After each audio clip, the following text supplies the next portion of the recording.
அனைவருக்கும் வணக்கம் மாஸ்டர்ஸ். காலை வணக்கம். முதல்ல நம் குருஜியான பிரம்மர்ஷி பிதாமகா பத்ரிஜி அவர்களுக்கு மிக மிக நன்றியை தெரிவிச்சுக்கிறேன். மகா அவதார் ஃபவுண்டேஷன் மாஸ்டர்ஸ் ஸ்தாபித்த எல்லாருக்குமே மிக்க நன்றி. என்னை அழைத்ததுக்கு ரொம்ப ரொம்ப நன்றி மாஸ்டர்ஸ். இங்க வந்திருக்கிற மாஸ்டர்ஸ் எல்லாருக்குமே ரொம்ப நன்றி. என் பேர் ஸ்ரீனிஜா. நான் பெங்களூர்ல இருந்து வந்திருக்கேன் மாஸ்டர்ஸ். இன்னைக்கு நம்ம இந்த பகவத்கீதையை கண்டினியூ பண்ணலாம் மாஸ்டர்ஸ்.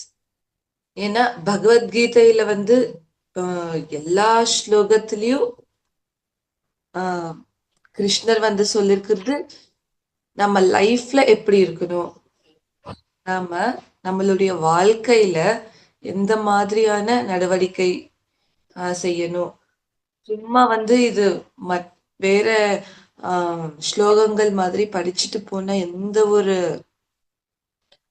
அர்த்தமும் இருக்காது மாஸ்டர்ஸ். இது நம்ம புரிஞ்சு இதை நம்ம அட்லீஸ்ட் நம்மளுடைய லைஃப்ல இம்ப்ளிமெண்ட் அப்படின்னு எப்படி நம்ம வாழணும் அப்படின்ட்டு அந்த காலத்திலேயே கிருஷ்ணர் சொல்லியிருக்காரு. சோ இது நம்ம தெரிஞ்சு அதுக்கு தகுந்த மாதிரி நம்ம நம்மளுடைய லைஃப் நம்ம எடுத்துட்டு போனோம் அப்படின்னா நமக்கு எல்லாமே நல்லபடியா நடக்கும் மாஸ்டர்ஸ். சோ அடுத்த சில ஸ்லோகங்கள் பார்க்கலாம் மாஸ்டர்ஸ். இன்னைக்கு யக்ஞசிஷ்டா ஸ்ரினः சந்தோ முச்யந்தே சர்வ கில்பிஷைஹி புக்னதே தே த்வகம் பாபா ஏ பஷம் தியாத்மகாரனாத். யக்ஞசிஷ்டா அப்படின்னா, யக்ஞம் அப்படின்னா என்ன? யக்ஞ பிரசாதம் அப்படின்னு சொல்லுவாங்க. இப்போ யக்ஞம் அப்படின்னா நம்ம எந்த ஒரு விஷயமா இருந்தாலும், எந்த ஒரு உணவா இருக்கட்டும், இல்லைன்னா நமக்கு தெரிந்த ஞானமா இருக்கட்டும், நமக்கு எது தெரியுதோ அது நம்ம எல்லாருக்குமே பரிமாறணும். அதுதான் யக்ஞ பிரசாதம் அப்படின்னு சொல்லுவாங்க. நமக்கு என்ன தெரியுதோ நமக்கு தெரிஞ்சதை நம்ம நமக்கு தெரிஞ்சவங்களோட நம்ம பரிமாறணும். அப்படி நீ பரிமாறினா அத சப்போஸ் உணவே எடுத்துக்கோங்க.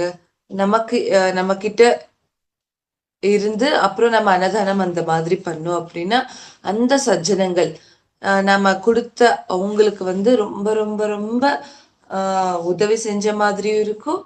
நமக்கு அது யக்ஞ பிரசாதமாவும் சொல்லுவாங்க. மெயினா நமக்கு என்ன இருக்கும், நம்மளுடைய பாவங்கள்ல இருந்து நாம கொஞ்சமா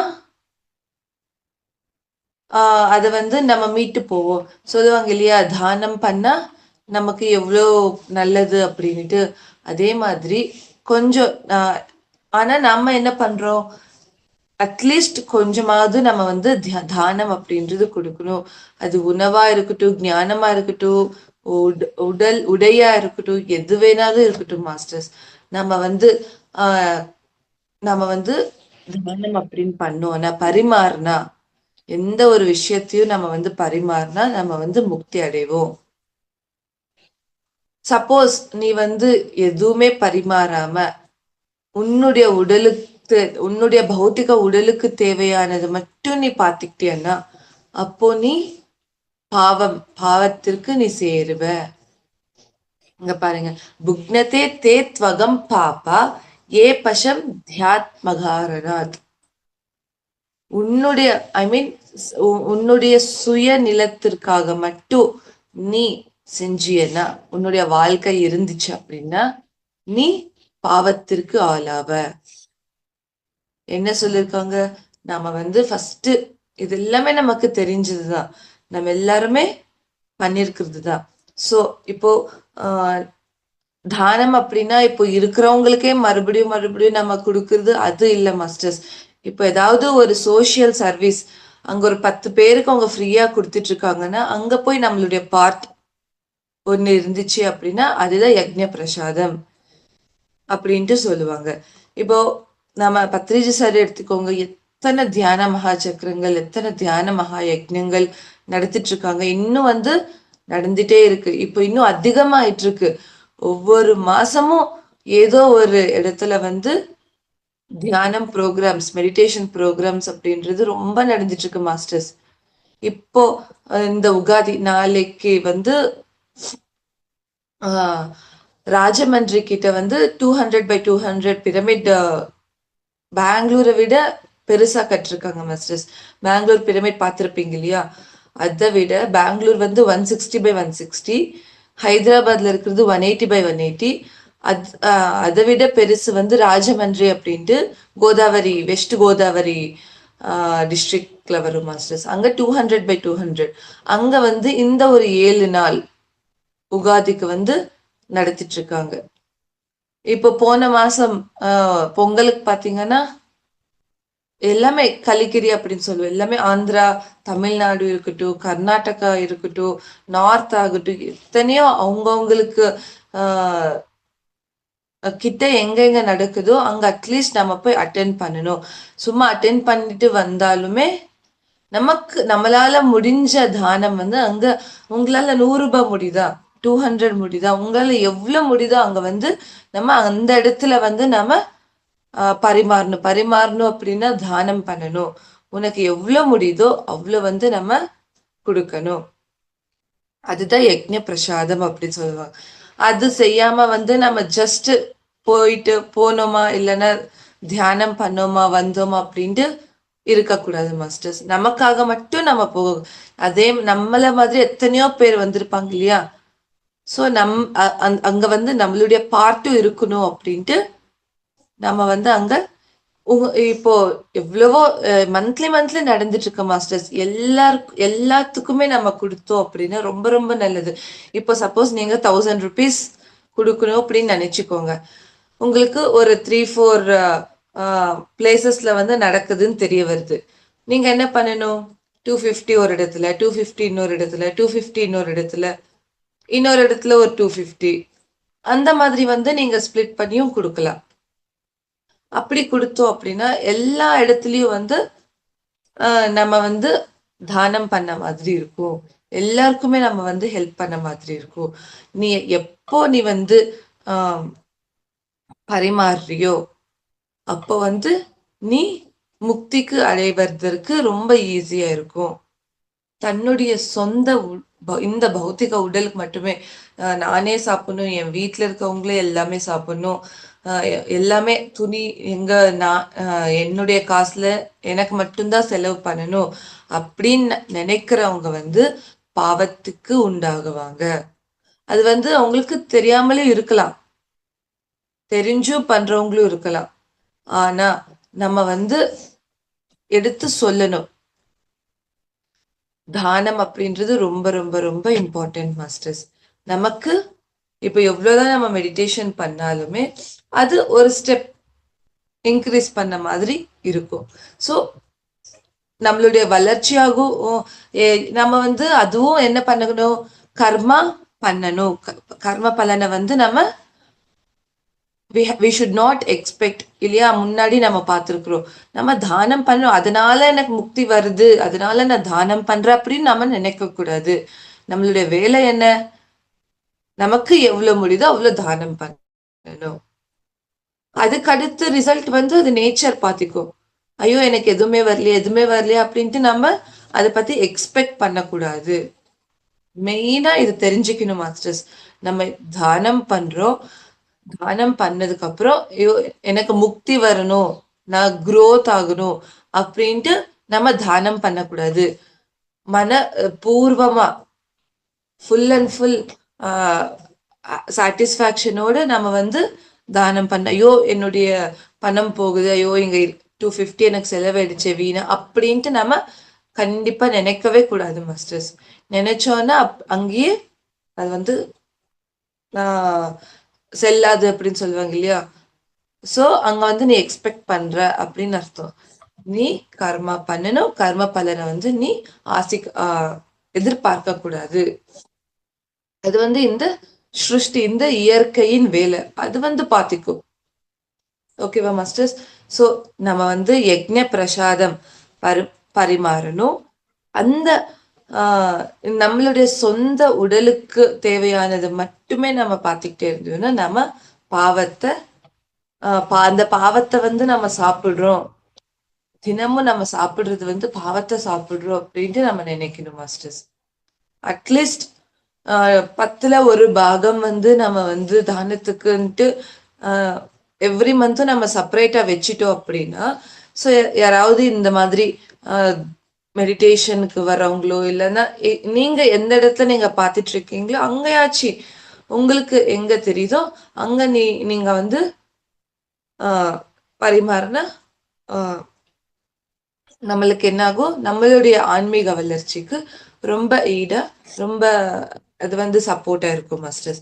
அப்படி இல்லாம நமக்கு மட்டுமே நாம வந்து பாத்துக்க கூடாது அப்படின்ட்டு சொல்லியிருக்காரு. ஸோ முக்திக்கு ஒரே வழி என்ன?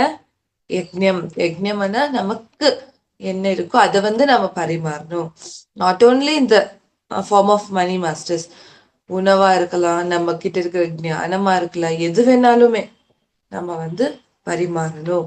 நாமளே அது சொல்லுவோம் இல்லையா, உள்ளுக்குள்ளேயே வச்சுட்ட வந்து அது கெட்டு போயிடும். அதே நம்ம வந்து ஸ்ப்ரெட் பண்ண கொடுத்தோம் அப்படின்னா அது எல்லாருக்குமே யூஸ் ஆகும். ஸோ நமக்கு தெரிஞ்சதை நம்ம கிட்டே இருக்கிறத வந்து அப்படியே நம்ம கிட்டேயே வச்சுக்கிட்டே இருந்தோம் அப்படின்னா அது வந்து ஒரு நாள் வீணா செலவாயிடும், வேஸ்டா செலவாகும் இல்லையா. அது வந்து நிறைய பேர்ல வந்து நம்ம பார்த்துருப்போம். ₹1, ₹2, ₹10 எல்லாமே பார்த்து செலவு பண்ணோம் அப்படின்னா அங்க ₹1000, ₹2000, ₹10,000 போயிட்டே இருக்கும். அதை வந்து பார்க்க மாட்டாங்க. ஸோ நம்ம செலவு பண்றது வந்து ஹாப்பியோட செலவு பண்ணணும். நமக்கு செலவு பண்ணாலுமே ஏதாவது வாங்கணும்னாலுமே ஹாப்பியோட, ஐயோ என் காசு செலவாகுது அப்படின்ட்டு நம்ம நினைச்சு நம்ம வந்து செலவு பண்ணக்கூடாது மாஸ்டர்ஸ். எந்த இடத்துல நம்ம செலவு பண்ணாலுமே எந்த இடத்துல நம்ம கொடுத்தோம் அப்படின்னாலுமே நம்ம மனப்பூர்வமா நம்ம வந்து கொடுக்கணும் அப்படின்னு சொல்லியிருக்காரு மாஸ்டர்ஸ். நெக்ஸ்ட் வந்து ஏவம் பிரவர்த்தித்தம் சக்கரம் நானுவர்த்த யதீஹய அகூர் அகாயுரின்யத்ரமோ மோகம் பார்த்தச ஜீவதி. ஓ அர்ஜுனா, இந்த லோகத்துல வந்து இந்த விதமான இப்போ இயற்கை இருக்கு இல்லையா, இயற்கை சக்கரம் அப்படின்னு என்ன? புனரப்பி ஜனனம் புனரப்பி மரணம் இல்லையா. மறுபடியும் மறுபடியும் நம்ம வந்து பிறப்போம், மறுபடியும் மறுபடியும் நாம இருப்போம். இது வந்து இயற்கையினுடைய சக்கரம். இந்த இயற்கை சக்கரத்துல இணையாக யார் ஒருவர் நடப்பதில்லையோ அவன் இந்த உறுப்புகளுக்கு ஆளாகி பாவ வாழ்க்கையை வாழ்ந்து வாழ்க்கையே வீணாகிவிடும். இப்ப வந்து நமக்கு தெரியும் புனரப்பி ஜனனம் புனரப்பி மரணம். மறுபடியும் நம்ம வந்து பிறப்போம், மறுபடியும் நம்ம வந்து இறப்போம். இதுதான் இயற்கையின் சக்கரம். இது யார் ஒருத்தர் வந்து புரியாம இந்த ஒரு லைஃப் தான் எனக்கு இருக்கு, ஏதாவது ஒரு ப்ராப்ளம் வந்திருக்குன்னு வச்சுக்கோங்க, ரொம்ப டிப்ரெஷன் ஆகுறதோ சூசைட் பண்ணிக்கிறதோ அந்த மாதிரி செஞ்சாங்க அப்படின்னா அவன் வந்து பாவ கர்மங்களை செஞ்சிட்டு இருக்கான். அவனுடைய வாழ்க்கை வந்து அவனே வீணாகி அவனே வேஸ்ட் பண்ணிட்டு இருக்கான் அப்படின்ட்டு அர்த்தம் மாஸ்டர்ஸ்.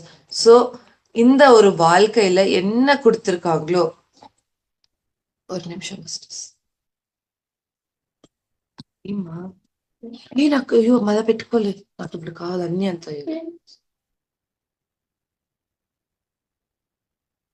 சாரி. நம்மளுடைய உறுப்புகளுக்கு மட்டும் நம்ம வந்து நினைச்சு நம்ம செலவு பண்ணோம் அப்படின்னா அது வந்து வீணாகிவிடும். நம்ம எப்படி நம்ம நடத்திக்கணும், நம்ம வந்து எல்லாத்துக்குமே இப்ப போன ஸ்லோகத்துல சொன்ன மாதிரிதான் தனக்கு மட்டுமே பரிமாறாம எல்லாத்துக்குமே பரிமாறணும். தனக்கு மட்டுமே செஞ்சோம் அப்படின்னா இங்க என்ன சொல்லிருக்காங்க, நீ வந்து பாவ வாழ்க்கை. என்ன வாழ்க்கை? நீ வந்து பாவ வாழ்க்கை, நீ பாவத்திற்கு மட்டும்தான் போய் சேருவ அப்படின்னு சொல்லியிருக்காரு மாஸ்டர்ஸ். சோ இங்க வந்து 4 க்ஷேத்திரங்கள் இருக்கு மாஸ்டர்ஸ் நமக்கு தெரிஞ்சது. பிராணசக்தி ஃபர்ஸ்ட் வந்து இந்த பௌத்திக க்ஷேத்திரம், பிராணசக்தி க்ஷேத்திரம், பாவ க்ஷேத்திரம், அப்புறம் ஆன்மா க்ஷேத்திரம். இந்த பௌத்திக க்ஷேத்திரத்துல வந்து நம்ம என்ன பண்றோம்? நமக்கு தேவையானது, நம்ம உடலுக்கு தேவையானது, நம்ம வீட்டுக்கு தேவையானது, நம்ம ஃபேமிலிக்கு தேவையானது, அது எல்லாமே நம்ம வந்து பார்த்துப்போம். இல்லையா? செலவு அப்படின்னா என்ன சொல்றது, உணவுலிருந்து நமக்கு தேவையான நீட்ஸ் அப்படின்னு சொல்லுவோம் இல்லையா? அதுக்கு மட்டும்தான் நம்ம வந்து பண்ணணும். ஆஹ் பேராசை ஆசைக்கு மிஞ்சி போனா என்ன சொல்லுவோம்? நமக்கு எல்லாமே இருக்கு. ஆனாலும் நம்ம என்ன பண்ணுவோம்? ஐயோ! அவங்க கிட்ட இன்னும் அந்த மாதிரி இருக்கு அப்படின்ட்டு கம்பேர் கம்பேர் பண்ணா மட்டும்தான் நமக்கு வந்து இன்னும் நமக்கு தேவை அப்படின்ட்டு நம்ம நினைப்போம் மாஸ்டர்ஸ். இப்ப நமக்கு ஒரு பைக் இருந்தா போதும். கார் தேவை இருக்காது. ஆனாலும் யாராவது கார் வாங்கியிருக்காங்கன்னா, நம்ம கார் வாங்கணும் அப்படின்ட்டு ஆசை வரும். ஆனா அங்க வந்து 6 மாசத்துக்கு ஒரு வாட்டி கூட நம்ம யூஸ் பண்ணிருக்க மாட்டோம். ஸோ நமக்கு எது தேவையோ அது வந்து நம்ம இந்த பௌத்திக வாழ்க்கையில வந்து நம்ம வாங்கணும். உனக்கு தேவை வாங்கும்போது நம்ம வந்து இந்த கரெக்டா நம்ம வந்து செலவு பண்றோமா? செலவு இன் த சென்ஸ் இது தேவையா? தேவைன்னா மட்டும்தான் நம்ம செலவு பண்ணும். தேவையில்லைன்னா அது வேஸ்ட் இல்லையா? ஸோ அதே பணம் வந்து நம்ம வேற ஏதாவது ஆஹ் அன்னதானத்துக்கு வந்து நம்ம செலவு பண்ணோம் அப்படின்னா ரொம்ப ஹெல்ப்ஃபுல்லா இருக்கும். நமக்கு தேவை இல்லை அப்படின்னா தயவு செஞ்சு நம்ம அது வாங்கவே கூடாது, எடுத்துக்கவே கூடாது. நீ அந்த மாதிரி நீ வாங்கிட்டு இருக்க அப்படின்னா நீ பௌதிக க்ஷேத்திரத்துல ஐ மீன் நீ இந்த பௌதிக ஆஹ் உடலுக்கு இந்த பௌதிக லோகத்திற்கு நீ ரொம்ப அட்டாச்மெண்டோட இருக்க. ரொம்ப அட்டாச்மெண்டோட இருந்தோம் அப்படின்னா என்ன ஆகும்? நமக்கு வந்து ஆசை அப்படின்றது பேராசையாமாகும். கோபம் வரும். கோபத்திலிருந்து அது கிடைக்கலன்னா நமக்கு மோகம் வரும், கோபம் வரும். அதுல இருந்து நமக்கு வாழ்க்கையே டிப்ரெஷன்ல போயிடும் மாஸ்டர்ஸ். இல்லையா? சோ அதிகமா அட்டாச்மெண்ட் அப்படின்றது இருக்கக்கூடாது. நமக்கு தேவையானது மட்டும்தான் நாம யூஸ் பண்ணணும், செலவு பண்ணணும். அடுத்து வந்து பிராணசக்தி. இப்போ இந்த பௌதிக உடல் இருந்தா மட்டும்தானே நமக்கு பிராண சக்தி நமக்குள்ள போகும். இந்த பிராண சக்தி அப்படின்றது உலகத்துல ஐ மீன் இந்த யூனிவர்ஸ்ல அபாரமா இருக்கு இல்லையா? நம்ம எடுத்துட்டு இருக்கிறது பிராண சக்தி தான். தியானம் பண்ணும்போது நமக்கு நிறைய பேருக்கு வந்து இங்க ரொம்ப கூல் ஆகும், இல்லைன்னா ரொம்ப என்ன சொல்றது ஹாட்டா ரொம்ப சூடா ஃபீல் பண்ணுவோம் இங்க வந்து. அது வந்து இந்த ஆஹ் பிரபஞ்சத்துல இருக்கிற பிராணசக்தி வந்து நம்ம உடலுக்குள்ள போயிட்டு இருக்கும் போது நமக்கு அந்த சென்ஸ் அப்படின்றது தெரியும் மாஸ்டர்ஸ். சோ பிராணசக்தி அப்படின்றது இந்த உலகத்தில் எல்லா கடியும் ஃபுல் அண்ட் ஃபுல் பிராணசக்தி இருக்கு. பிராணசக்தி இருந்தா மட்டும்தான் நம்ம இந்த பூலோகத்துல வாழ முடியும் இல்லையா? சோ இந்த பௌதிக உடலுக்கு தேவையானது பிராணசக்தி. அதுக்கடுத்து பாவக்ஷேத்திரம். பாவனா அப்படின்னா எமோஷன்ஸ், நம்மளுடைய உணர்வுகள். இப்போ வந்து உனக்கு எது தேவையோ அது வந்து உனக்கு சப்போஸ் நமக்கு தேவை. ஆனா நமக்கு அது வாங்க நமக்கு அவ்வளோ என்ன சொல்றது பணமோ நமக்கு அவ்வளோ இருக்காது அப்படின்னு வச்சுக்கோ. ஆனா அது நமக்கு தேவை அப்படின்னா நம்ம எப்போ நம்ம வந்து பாவம் எமோஷன்ஸோட நம்ம வந்து விஷுவலைஸ் பண்றோமோ. எனக்கு நான் சப்போஸ் உங்களுக்கு துக்கம் அப்படின்றதே இருக்கும் அப்படின்னு வச்சுக்கோங்க. ஆனாலும் நீங்க துக்கத்திலேயே இருந்தோம் அப்படின்னா அது இன்னும் உங்களை வந்து கீழ் டவுனா எடுத்துட்டு போகும். நீங்க அதையும் தாண்டி இந்த மெடிடேஷன்ல நமக்கு என்ன சொல்லி கொடுக்குது அப்படின்னா நம்ம அதையும் தாண்டி என்ன பண்ணணும்? ஓகே, துக்கம் வருது, அதனால நம்ம அதுலயே நம்ம வந்து ஸ்டிக் ஆன் ஆகக்கூடாது. நம்ம என்ன பண்ணணும்? நம்மளுடைய பாவங்களை வந்து ஃபர்ஸ்ட் சேஞ்ச் பண்ணிக்கணும் மாஸ்டர்ஸ். நம்ம இப்ப எந்திரிச்ச உடனே நம்ம வந்து என்ன சொல்லுவாங்க? ஃப்ரெஷ்ஷா இருந்தோம் அப்படின்னா அந்த நாள் ஃபுல்லாமே நமக்கு ஹாப்பியா இருக்கும். அந்த நாள் ஃபுல்லா நமக்கு நல்லதே நடக்கும் அப்படின்ட்டு. அதே நம்ம வந்து எந்திரிச்ச உடனே ஏதாவது ஒரு என்ன சொல்றது ரொம்ப சோகமாவோ ரொம்ப ஆஹ் நமக்கு தெரியாம ரொம்ப கஷ்டமாவோ, நம்ம வந்து எந்திரிச்ச உடனே அந்த மாதிரி ஃபீல் ஆவோ அப்படின்னு வச்சுக்கோங்க. இந்த இயற்கை வந்து அதுக்கு தகுந்த மாதிரி உனக்கு அந்த நாள் ஃபுல்லா கஷ்டத்தையே, துக்கத்தையே குடுக்கும். உனக்கு எந்த மாதிரி சிச்சுவேஷன் இருந்தாலுமே, நீ உன்னுடைய பாவங்கள் அப்படின்றது ஆ பாசிட்டிவாவே நீ வச்சுக்கணும். சந்தோஷமோ, ஹாப்பினஸா இருக்கட்டும், ஹெல்பிங்கா இருக்கட்டும், உனக்கு நீ ₹10 நீ வந்து ஆ நீ சம்பாதிக்கிறியன்னா, ₹1 வந்து நீ அட்லீஸ்ட் தானம் பண்ணணும். அந்த மாதிரி நீ செஞ்சு அப்படின்னா, உன்னுடைய ஆன்மா க்ஷேத்திரம் அடுத்து உன்னுடைய ஆன்மா க்ஷேத்திரம் அப்படின்றது ஹையாகும். பாருங்க எல்லா ஸ்லோகத்திலயும் இங்க வந்து நீ தானம் பரிமாறணும். உனக்கு உனக்கு தேவையானது உங்க ஃபேமிலிய விட்டு எல்லாம் தானம் பண்ணணும் அப்படின்னு சொல்லல.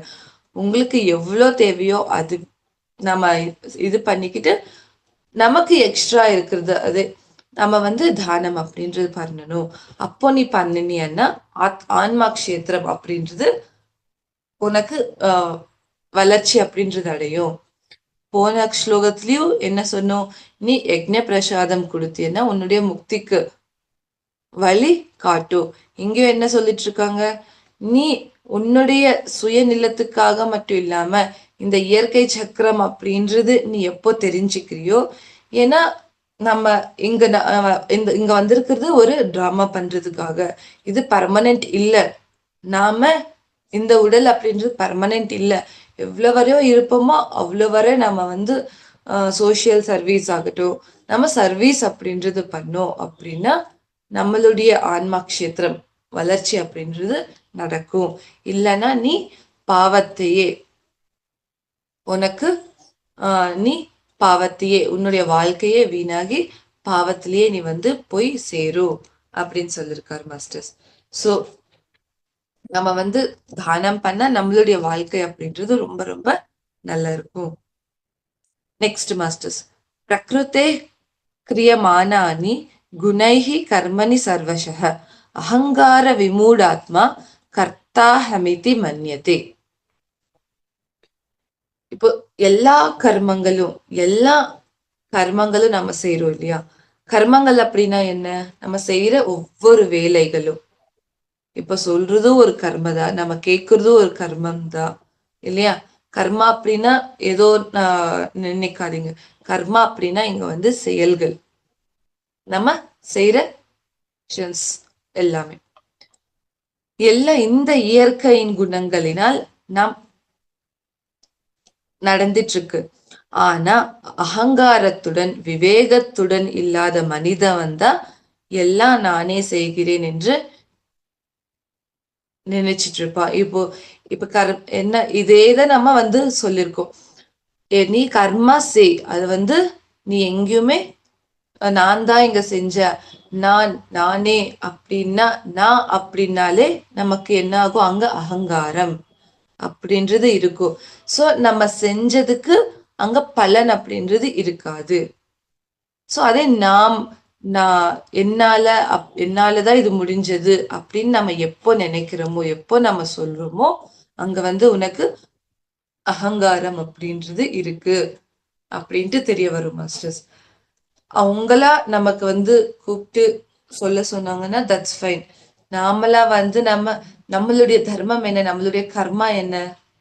நம்ம கொடுக்கறது மட்டும்தான், நம்ம ஹெல்ப் பண்றது மட்டும்தான். நம்ம எல்லாருக்குமே என்ன சொல்வோம்? நான் வந்து அங்க 500 கொடுத்தேன், நான் வந்து இங்க வந்து இந்த ஹெல்ப் பண்ணேன், நான் வந்து அவங்களுக்கு வந்து இந்த புக்ஸ் எல்லாம் வாங்கி கொடுத்தேன். அது தேவையே இல்லை. நீ எப்போ அந்த மாதிரி என்னாலதான் அவங்க வந்து இந்த மாதிரி இருக்காங்க அந்த மாதிரி நம்ம சொன்னோம் அப்படின்னா அகங்காரம் அப்படின்ட்டு அவனுக்கு அகங்காரம் அப்படின்றது ரொம்ப அதிகமா இருக்கு. சோ நீ எப்போ நீ அகங்காரத்தோடு நீ வந்து மற்றவங்களுக்கு நீ உதவி செய்றியோ அது செல்லாது. அது வந்து என்ன சொல்றது, அதனுடைய பலன் அப்படின்றது உனக்கு கிடைக்காது அப்படின்னு சொல்லியிருக்காங்க மாஸ்டர்ஸ். இப்போ வந்து பாருங்க, இதுல 2 குணங்கள் இருக்கு. வெளி காரியங்கள், உள் குணங்கள் அப்படின்ட்டு. வெளி காரியங்கள் என்ன? நம்ம எல்லாருக்குமே ஹெல்ப் பண்றதா இருக்கட்டும், பரிமாறுறதா இருக்கட்டும், ஆஹ் எது வேணாலும் நம்ம நினைச்சுக்கலாம். உள்குணங்கள்னா நமக்குள்ள இருக்கிற குணங்கள். அது எந்த மாதிரி, பாசிட்டிவா, நெகட்டிவா, சந்தோஷமா, ஆனந்தமா, துக்கமா, பயமா, கோபமா, எந்த மாதிரி, ஆஹ் ஆஹ் அகங்காரமா, செல்ஃபிஷா, எந்த மாதிரியான நமக்கு உள்குணங்கள் இருக்கு. இது ரெண்டு பேஸ் பண்ணி தான் நம்மளுடைய வாழ்க்கை அமையும் மாஸ்டர்ஸ். உள்ள என்ன இருக்கோ அதுதான் வெளியிலயும் வரும். இப்போ வந்து நான் அவங்க உள்ள வந்து ரொம்ப என்ன சொல்றது, உம் தப்பா இல்லைன்னா ரொம்ப நெகட்டிவா யோசிச்சு அந்த மாதிரி. ஆனா வெளியில வந்து நல்லா பேசுவாங்க, நல்ல எல்லாருக்கிட்டையும் என்ன செய்வாங்க, நல்ல ஒரு விதமா இது பண்ணுவாங்க. ஆனா குணம் அப்படின்றது என்ன, ஒரு இடத்துல காட்டி விடும் இல்லையா. தினமும் வந்து நம்ம ஆக்ட் பண்ண முடியாது. இப்போ ஒருத்தர்கிட்ட வந்து ஒரு மாதிரி, இன்னொருத்தர்கிட்ட வந்து ஐயோ அவன்கிட்ட எனக்கு வேலை வேணும், அதனால அவன்கிட்ட நல்ல நான் பழகணும், நல்லா பேசணும் அப்படின்ட்டு நம்மளுடைய குணத்தை வந்து எவ்வளவு நாள் நம்ம நடிக்க முடியும்? ஒரு நாள், 2 நாள். அதுக்கப்புறம் கண்டிப்பா நம்மளுடைய ஆஹ் என்ன சொல்றது, உண்மையான குணம் உள்ள என்ன இருக்கோ அதுதான் நமக்கு வந்து எல்லார்கிட்டயும் வரும். ஒருத்தர்கிட்ட நடி சில பேர் வந்து நடிப்பாங்க, ஒருத்தர்கிட்ட ஒரு மாதிரி, இன்னொருத்தர்கிட்ட இன்னொரு மாதிரி. ஆனா நடிப்பு அப்படின்றது கொஞ்ச நாள் மட்டும்தான். அதுக்கடுத்து நம்மளுடைய குணம் அப்படின்றது எல்லாருக்குமே தெரிய வரும், இவங்க வந்து இந்த மாதிரி தான் அப்படின்ட்டு. ஸோ எவ்வளவுதான் நம்ம நடிச்சுட்டே இருந்தாலும் அது வந்து உனக்கு அது தகுந்த விளைவு அப்படின்றது கொடுக்காது. அது ஒரு நாள் இல்ல ஒரு நாள் நமக்கு அந்த குண அப்படின்றது வெளிவரும். சோ உள்ள என்ன இருக்கோ அதுதான் நமக்கு வந்து வெளியில வரும். எல்லார்கிட்டயும் ஒரே மாதிரி தான் இருக்கும். ஒவ்வொருத்தர்கிட்டயும் ஒவ்வொரு மாதிரி இருந்துச்சு அப்படின்னா அங்க வந்து நீ நடிக்கிற. இப்போ எல்லாருமே எடுத்துக்கோங்க, நமக்கு பிடிச்சவங்க கிட்ட வந்து அவங்க தப்பு செஞ்சாலுமே நம்ம வந்து அத ஓகே அப்படின்ட்டு அவ்வளவா எடுத்துக்க மாட்டோம், ரெகக்னைஸ் பண்ண மாட்டோம், அது அவ்வளவா நம்ம எடுத்து காட்ட மாட்டோம். அதே நமக்கு பிடிக்காதவங்க நமக்கு பிடிக்காதவங்க அதே தப்பு பண்ணாங்கன்னா எடுத்து காட்டுறதாகட்டும், அவங்க கிட்ட சண்டை போடுறதா இருக்கட்டும், பேசாம இருக்கிறதாகட்டும், இது எல்லாமே வந்து பண்ணுவோம். இங்க வந்து யாருடைய தப்பு? நம்மளுடைய தப்பு தான். ஏன்னா அவங்க வந்து அவங்க ஒருத்தர் பிடிச்சிருக்கு, இன்னொருத்தர் வந்து பிடிக்கல, 2 பேரும் ஒரே தப்பு தான் செஞ்சிருப்பாங்க. 2 பேருமே ஒரே தப்பு தான் செஞ்சிருப்பாங்க. பிடிச்சவங்க தப்பு செஞ்சாங்கன்னா அது வந்து எடுத்துக்க மாட்டோம். ஓகே சரி, நெக்ஸ்ட் டைம் இந்த மாதிரி பண்ணாது அப்படின்னு. அதே நமக்கு பிடிக்காதவங்க செஞ்சாங்கன்னா அதை இன்னும் ஒரு 10 பேர்கிட்ட போய் சொல்லுவோம், ஐயோ அவன் வந்து இப்படி பண்ணா. நம்ம அந்த நெகட்டிவே நம்ம ஸ்ப்ரெட் பண்ணிட்டே இருந்தோம் அப்படின்னா மறுபடியும் என்ன ஆகும், நமக்கு நெகட்டிவ் சுச்சுவேஷனே நடக்கும். சோ உள்ள என்ன குணம் இருக்கோ அதுதான் வெளியில வரும். உள்ள வந்து நீ எந்த மாதிரியான குணம், எல்லார்கிட்டயும் நம்ம வந்து ஆக்ட் பண்ணிட்டு இருக்க முடியாது இல்லையா. அதனால நம்ம இந்த நிகழ்காலத்துல எந்த மாதிரி இருக்கிறோம், நிகழ்காலம் குணம் எந்த மாதிரி பேஸ் பண்ணிருக்கு, எத்தனையோ ஜென்மங்கள்ல இருந்து போன ஆஹ் ஜென்மத்துல இருந்ததுதான் நமக்கு இந்த குணம் அப்படின்றது வரும். இந்த நிமிடம், இந்த ஆஹ் என்ன சொல்றது, இந்த ஜென்மத்துல நமக்கு எந்த மாதிரி குணம் இருக்கோ, நம்ம செஞ்ச ஆஹ் கர்மங்கள், நம்ம செஞ்ச கர்மங்கள் பேஸ் பண்ணிதான் நமக்கு இந்த இங்க நிகழ்காலத்துல நமக்கு அந்த குணம் இருக்கு அப்படின்னு சொல்லுவோம். குணம் அப்படின்னா இப்போ வந்து நம்ம ஒரு எத்தனையோ ஜென்மங்கள், ஒரு 500 600 ஜென்மங்கள் தாண்டி வந்திருக்கலாம். நம்ம இன்னும் எத்தனையோ ஜென்மங்கள் எடுக்க வேண்டியது இருக்கு. ஒரு ஜென்மத்துல வந்து 1 மில்லிமீட்டர் அளவுதான் நம்மளுடைய குணம் அப்படின்றது மாறுமா மாஸ்டர்ஸ். இதுல இந்த ஆஹ் பகவத்கீதையில சொல்லியிருக்கிறது, ஒரு ஜென்மத்துல இப்போ உனக்கு கோபம் அப்படின்றது ஒரு 100% இருக்குன்னு வச்சுக்கோங்க, அடுத்த ஜென்மத்துல உனக்கு 99% இருக்கும்.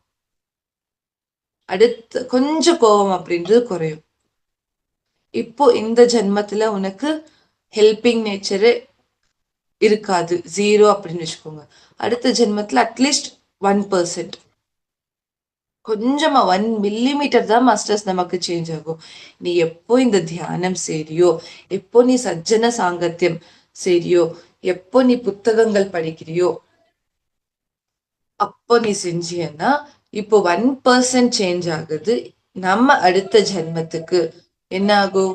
ஒரு 5% நமக்கு வந்து சேஞ்ச் ஆகும். 5% கோவம் அப்படின்றது குறையும். டிபெண்ட்ஸ் ஆன் நம்ம எவ்வளோ சாதனை செய்றோம், நம்ம எந்த மாதிரி சாதனை செய்றோம் அப்படின்ட்டு. ஸோ நம்ம மெடிடேஷன் பண்ணோம் அப்படின்னா, இங்க எதுக்கு நம்ம முக்தி அடைகிறோம்? முக்தி எதுக்கு? நீ மெடிடேஷன் பண்ணலன்னா ஒரு 1000 ஜென்மையோ 10,000 ஜென்மம் எடுக்கணும், நீ அந்த முக்தி நிலை அடையிறதுக்காக. நீ எப்போ நீ மெடிடேஷன் பண்றியோ அது வந்து ஒரு 100 ஜென்மமாவே, ஒரு ஜென்மமா குறைஞ்சாலுமே இந்த பூலோகத்துல வந்து இந்த ஆஹ் இது நம்ம வந்து செய்ய தேவையே இருக்காது இல்லையா? நம்ம இந்த பூலோகத்திற்கு வர அவசியமே இல்லை. இன்னும் எத்தனையோ லோகங்கள் இருக்கு, அங்கெல்லாம் இன்னும் நம்ம போய் அங்கெல்லாம் நம்ம வந்து ஆஹ் அதையும் அனுபவிக்கணும். ஸோ எப்போ இது முடியும் அப்படின்னா, நீ எப்போ உன்னுடைய முக்தி நிலை எப்போ வரும்? நீ எல்லாமே ஒன்னஸ் ஸ்டேட்ல பாக்குறியன்னா, எதுவுமே துவந்துவம் இல்லாம எல்லாமே நீ ஈக்குவலா பாக்குறியன்னா, அப்போ உனக்கு நல்லது நடந்தாலுமே கெட்டது நடந்தாலுமே நாம சமமா இருக்கணும். அதை வந்து அக்செப்ட் பண்ணிக்கிட்டு நம்ம எப்போ அதை வந்து நம்ம கரெக்டா நம்ம நடத்திக்கிறோமோ அப்போ உனக்கு ஜன்மங்கள் அப்படின்றது குறையும். அது ஓன்லி பை மெடிடேஷன் மட்டும்தான் வரும் மாஸ்டர்ஸ். நீ தியானம் பண்ணா மட்டும்தான் உனக்கு என்ன நமக்கு தெரியும், ஓகே இந்த இடத்துல நான் கோவம் படுறேன், எங்க கோவப்படக்கூடாது அப்படி ஒரு அவேர்னஸ் அப்படின்றது வரும் இல்லையா? அவேர்னஸ் வந்தா அங்க வந்து நம்ம கோவம் கண்ட்ரோல் ஆகும், இன்னும் ஹெல்பிங் நேச்சர் அப்படின்றது ஜாஸ்தி ஆகும். இப்போ ஒரு 5 ஜென்மம் நமக்கு இங்க குறைஞ்ச மாதிரி தானே, இன்னும் 5 ஜென்மம் முன்னாடியே நம்ம வந்து முக்தி அடையிறோம் இல்லையா? சோ அதே இது வந்து நம்ம பிராக்டிஸ் பண்ணிக்கிட்டே போனோம்னா எத்தனை ஜென்மங்கள் வந்து நம்ம குறைக்கலாம் இல்லையா? சோ அதனால நம்ம தியானம் பண்ணா மட்டும்தான் இதுக்கு எல்லாமே நம்ம நம்மளுடைய லைஃப்ல இம்ப்ளிமெண்ட் பண்ண நமக்கு சக்தி வரும் மாஸ்டர்ஸ். இல்லைன்னா ரொம்ப ரொம்ப கஷ்டம். ஸோ அதனால எல்லாருமே தியானம் அப்படின்றது கண்டிப்பா பண்ணணும் masters. So thank you masters, thank you.